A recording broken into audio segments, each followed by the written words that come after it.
I'm a freelance illustrator and graphic designer and entertainer. When I draw caricatures at events, people hire me to draw caricatures as entertainment.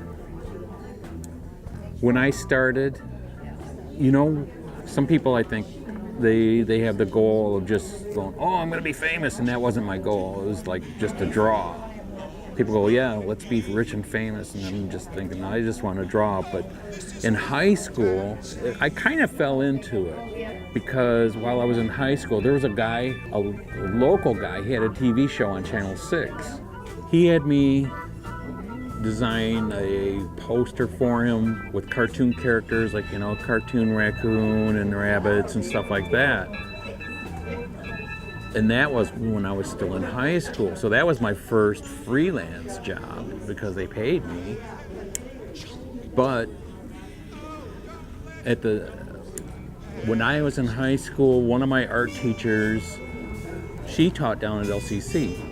She saw a flyer, a guy was looking for somebody that would do posters or something. And I went down and I interviewed with this guy. And actually, he was opening a record shop. And he had me paint a mural in the record shop that had, like Jimi Hendrix, the Beatles, and all these other people on this mural. And this record shop happened to be in a larger store. It was called Free Spirit. And Free Spirit was kind of like a hippie department store. And I started doing work for the record store, but then from there I started doing things for the whole store. I was doing their advertising. I did like their newspaper ads, their posters. I painted more murals in this building. It was a big building. And so that kind of made it grow from there, where I started doing things for other companies and businesses.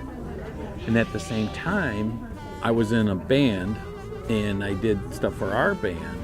But there was other bands I started doing concert posters for. From there, from the local bands, they would play in other places like Detroit and stuff. Like I started doing posters for a Melody Ballroom in Detroit, and then from there I was doing them for like a place called Sherwood Forest. I was doing concert posters for there, and it just kind of grew in that area. So I was known back then for doing concert posters. There's a lot of places locally I was doing them for too. There used to be a place called Stables. They had a lot of blues and jazz go through there. So I did them for them. But so like that, I fell into it kind of in a way, just growing out of all that stuff. And because like once you do some artwork, it gets out there and people want to know who does it. Some people go, oh, yeah, you should do some landscapes or scenery. I go, well, there's enough people out there doing scenery and landscapes. I just want to draw what I'm doing, And especially when I doodle, I'm just starting out and I just let it go into wherever it's going. I don't pencil it out first. That's why I call them doodles, because I'm not really planning what the drawing's going to be, so I just let it happen. So these are my doodles. I do have more that look like traditional doodles if I'm on a phone or something like that. When I used to doodle on napkins, I might see somebody come into Bigby that might inspire me because of their looks, but I don't draw a caricature of them. Or somebody might say something and that inspires me. I think the thing that really helps me when I'm working is listening to music. So music inspires me, and I'll listen to certain kinds depending on the mood I'm in. But as far as seeing other artwork or movies that inspire me, I'm inspired by other artists' work that used to do concert posters.